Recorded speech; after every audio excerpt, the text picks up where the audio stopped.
Hello, welcome to Talking with T. I am your host, Tika Bella. What up, world? It's your girl, MCT Latrice. And this is Talking with T. Today we have a special guest. It's my cousin, Shay Johnson. Here with us because it is Domestic Violence Awareness Month, right? And Yes. You just recently wrote a book. So tell us the name of your book and a little bit about it.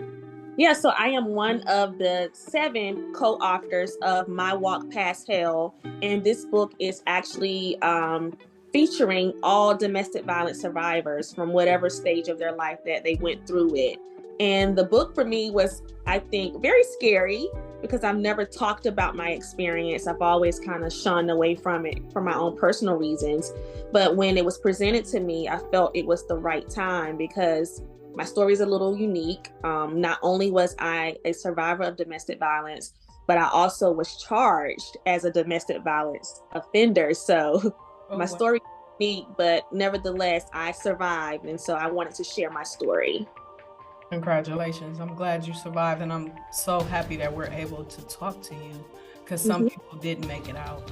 People shun away from sharing it because I remember like when I went through it, which was many years ago, kind of like my teenage years up until young adulthood, I was ashamed.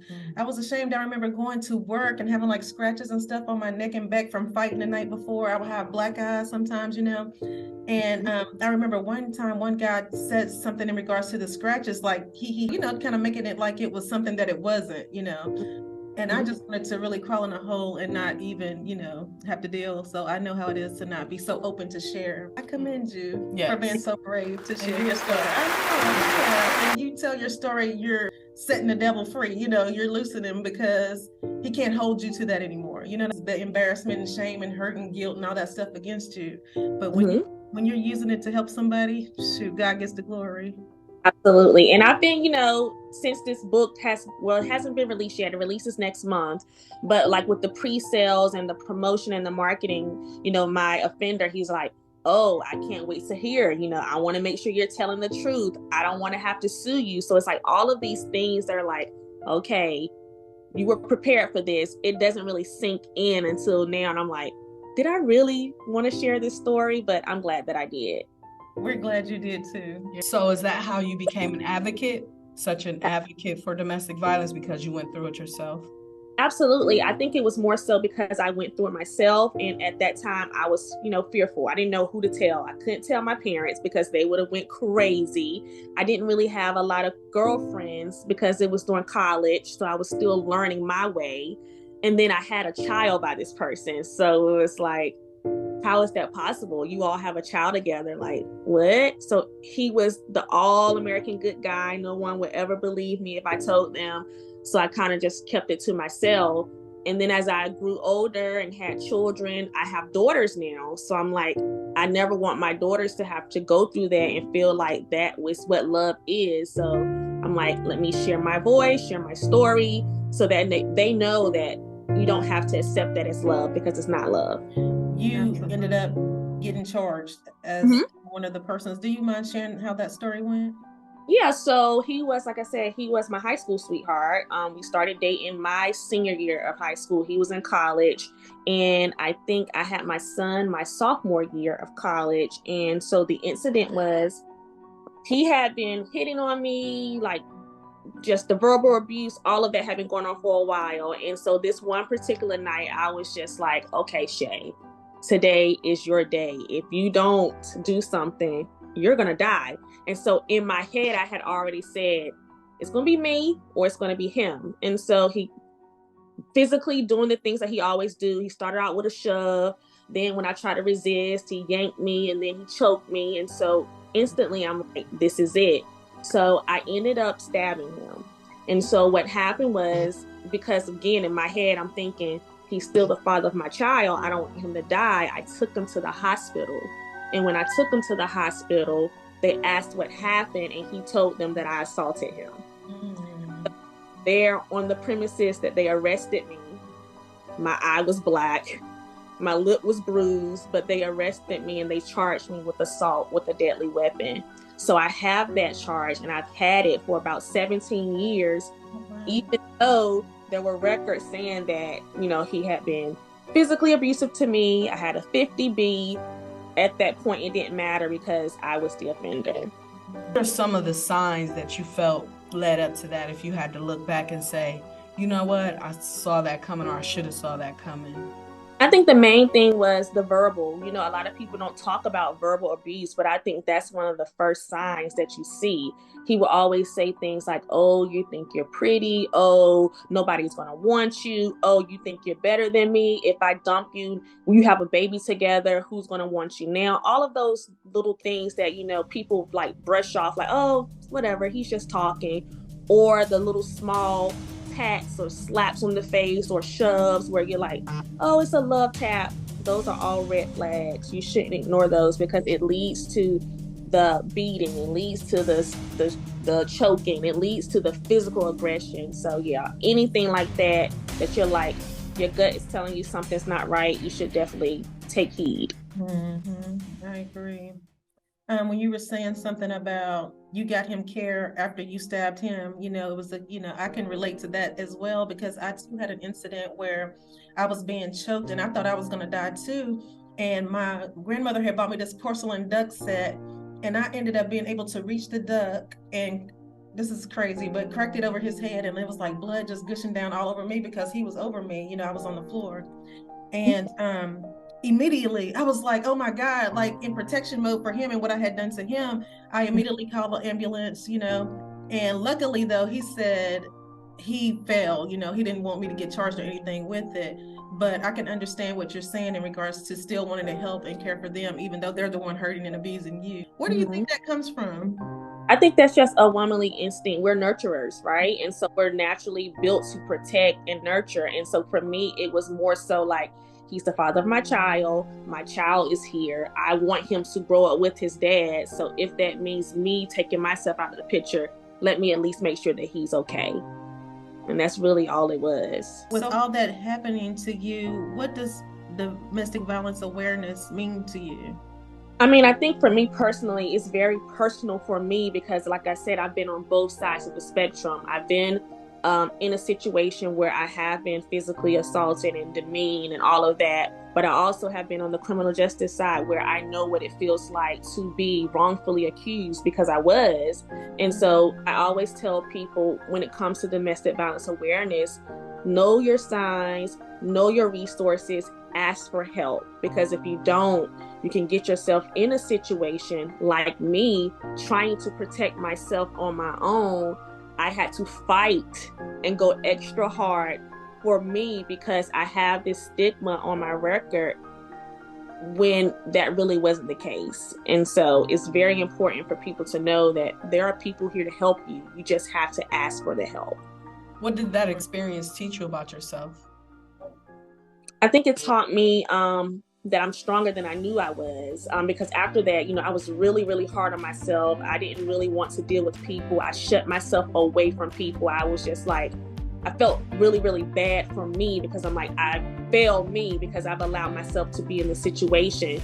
But being in the process and picking myself back up and taking care of my child and being in another relationship that was healthy and going to school and graduating and getting my degree and getting my license, despite of all of that, it just showed me that I come from a line of strong women. And so built for this. Okay. And so it sounds like you started putting you first. Right. I'm so glad. I got chills. I'm so happy to hear Yes, yes. I rarely ever talk about what I went through, you know, but I went through it twice. Once at 19 and then again about 26. And it was terrible. And I remember the way that I just kept forgiving because he would always give me money. He would say he was sorry with money. And I don't know why I thought that was okay. And I mean, the fighting, the beatings were not just like anything normal. It was just like crucial, to where he was so crazy. When I was like 26, this guy was so crazy. I remember him hiding out in the apartments where I lived for 2 weeks to stalk me and watch my moves, and came and got me one day, and he broke my finger He had me choked up to where I was like, I blacked out. He had me hostage in my apartment from day to night until finally we were both hungry and tired. Mm-hmm. I said, well, you know what? I'm hungry. You want to go get some pizza? And he was like, no, you can go. He said I could go. I was like, thinking, you must be stupid. I left. Needless to say, I called the police. Went to a friend's house, called the police. After that day, I got away from him. He didn't stop trying to find me. Mm-hmm. But to this day, he's in prison for murder.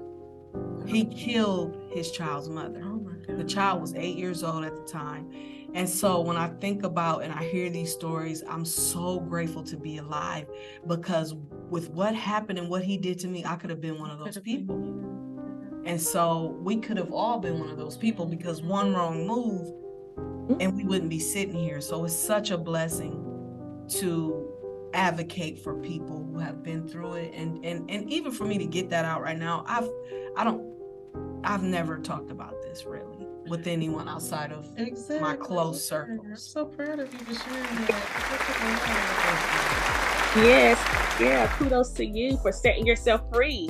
Okay, yes. Right here and now. Listen, you blink wrong. You look at me wrong. You know what? That's okay. That's me too. We don't have to talk again. Bye. And nobody's really even getting past it right now, because I'm single. I've been single for like 3.5 years. But I'm loving me. I just started loving me 3.5 years ago. And so being at this place in my life of love, I think that's what when you get that self-love, it's nothing like it in the world. So I'm so selfish with me right now. Okay. I'm not even trying to date, but I know what anything opposite of love looks like. Yeah. And so, because I love me now, right? So it's a blessing. I love that. And I know like some guys, they kind of target you when you're younger, you know, and so I think that it's important for young women, like around the age that we were when it happened to us, they know like the signs, and that if it happens once, it definitely could happen again, you know, and to get out of there as soon as you can. Yes. And to realize that it's like you said, it's not love, you know, and sometimes I've seen it growing up in my household, you know, so I saw my mom go through it, and I thought, well, if he hits on me, he must love me. That means he cares about me, you know, and that was just my mind state at the time, but that's nothing like love, you know, and we really need to make sure that girls know that, and men, because men can get abused too, but yes. So I won't say any names, but I know a guy that's getting abused that I love dearly. I just was not ever putting out there, but yeah, no, it's important. I think, like you said, Tanika, men need to know that it's not okay too, because women can be very aggressive now, especially this verbal. Like I said, it doesn't get talked about a lot, even mental, and so it's like still abuse nonetheless.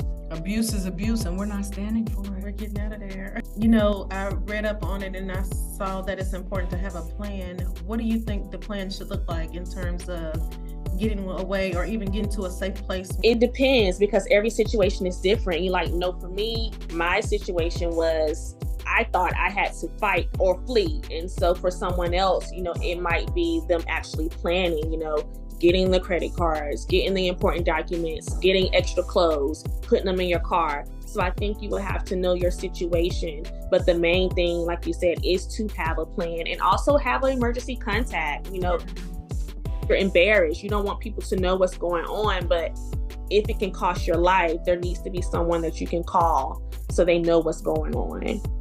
Yeah, because that's what I was going to ask. How important is it to have others on your side, advocates, somebody that you can talk to, somebody that you can confide in to help if possible? Very important. I think for me, I learned that hard because I didn't have anybody, because like I said, I was embarrassed. I didn't want to share with my family. I didn't want to share with the small friends that I had. So there was only one person that knew, and that was my aunt. And I told her because she was non-judgmental, and she was furious. But nevertheless, she made sure that, you know, if I just had to get away because we live together, I can come stay with her. So it's important to have at least one. My best friend then and now, like, she didn't even know that was happening to me, you know, so I was really suffering in silence because, like you said, I didn't want the judgment. I was embarrassed, like I said before. But I do feel like had I let somebody know at the time, I could have got a sounding voice, you know, I could have got some encouragement, anything, you know, I could have helped gotten a plan together or whatever. But I did it all by myself, just praying and trying to figure it out for myself. But to those who are listening, it's very important to have some support if you can get it. Yeah, absolutely. So proud of you. I know. And you, look at us. That's how we're doing, right? Yeah, and we would be here. I mean, it's a blessing. My one support, you just never know who's going to be, right?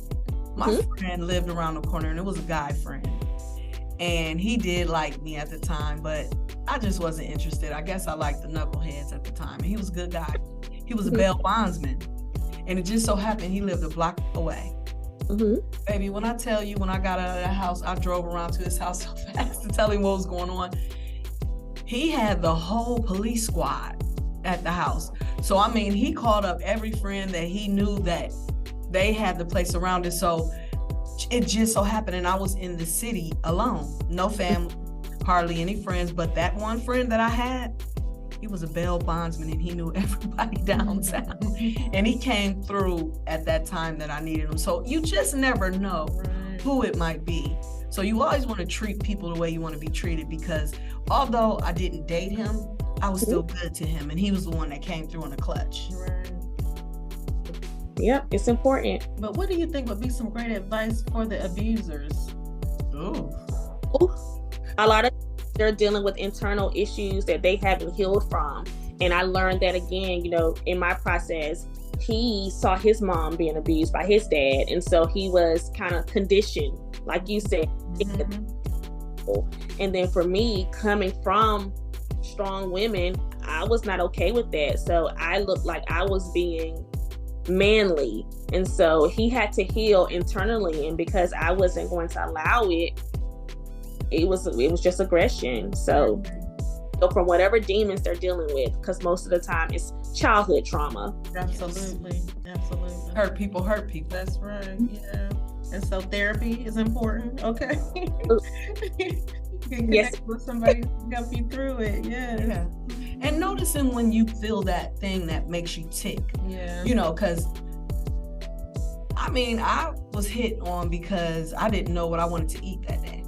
And he got upset, and that was the first time it happened. We were just sitting in the car, and he asked what I wanted to eat, and I said, well, maybe this. And I was like, I don't know. And next thing I know, his legs were flying over on the other side, kicking me, and I'm like, because I didn't know what I wanted to eat. But I later found out he was on drugs as well. So there are certain triggers that I think the abuser needs to deal with, to, instead of assuming that it's one thing, find out, get to the root of the problem, and literally pray and ask God to show you and reveal who you are and what your purpose is. Because sometimes we're just out here living, and some people just don't care. And like you said, it could be past childhood traumas, drugs, low self-esteem, was mine. Not being able to express their emotions. Yes. A lot of men, they don't know how to express their emotions. And so, because society tells them you can't cry, so they express it through anger. So naturally, where they may be sad, they may hit, because how else do I express myself? I don't want you to think I'm a punk if I cry. So yeah. It's so much to cry. It is. I'm telling my sons that it is okay to cry, because it's like, how do you expect a human being to carry so much trauma and the load of the world and the ways of the world and not be able to let that out somehow? You know what I mean? We're not Superman. We're not God. We can't handle all this stuff. So cry. It cleanses the soul. Like, let it out. Big on that with my son. I tell him all the time, you crying doesn't make you any less than a young man. Please get it out, because I never want I have to put on this armor. I want you to be able to be you. So yeah, I love that. Expressing themselves. Right. So, and talking about your son, people with children, like, you have any advice for them in terms of if they're in the situation and they have kids? I would say make sure that you shield your children away from it as much as possible. I did not do that. My son was young. He was really, really young when it was happening. But I feel like as he got older, I started to see certain things within him that made me think that he may have seen some things. So I would say, if you can, try to shield your children from it as much as possible. but ultimately make sure that your children are safe, and whatever that means for you. If that means you leaving them at a friend's house or a grandparent's house, don't allow them to be in that environment, because kids are sponges and they soak it all up, and then they go to school and they reenact what they see. And so we don't want to inflict more pain on the next generation. Well, what do you think about resources for people who are going through that? Like, do you know of any resources that could be available to them out in the community? I know the main thing that I did once I started really advocating more for domestic violence is this domestic violence hotline. But now, because I am a therapist, therapy, of course, is always important. Your primary doctors, if you have people who may have been sexually assaulted, but there's so many resources locally that are free and confidential. But the hotline is a good place to start. Okay, great. Can you tell everybody where they can find you if they want to get your book, if they want to get some advice, whatever? Please. So I am really on all social media platforms, Shay Johnson, and I know that's like the most common name in the world. That's where I am. Facebook, I'm Shay Johnson. Instagram, I'm Shay Johnson Mom Boss. TikTok, YouTube, I'm everywhere under Shay Johnson. And the book will actually be released next month. Again, it is My Walk Past Hell. The visionary is Yolanda Henderson, and I am one of her lucky 7. So I'm honored and grateful she chose me. But yeah, we're just spreading awareness, stopping this thing one woman at a time. What's for you next? Like, what will you be working on? So I'm going to be promoting the book for a while. I have some personal projects that I'm working on. Fashion Week season 3 is coming. Okay. I'm busy, but I'm busy. Yes. But what time is it? It's time for affirmations. It's time for affirmations. It's time for affirmations. I don't deserve hurt, pain, or fear. I am a conqueror. Love lives here. I don't deserve hurt, pain, or fear. I am a conqueror. Love lives here. I don't deserve hurt, pain, or fear. I am a conqueror. Love lives here. I don't deserve hurt. Love lives here. Shay, you are awesome. We appreciate you. This has been Talking with T. I am your girl, Tika Bella. And it's your girl, MCT Latrice. And always remember, continue to fill your cup until it overflows. See you later.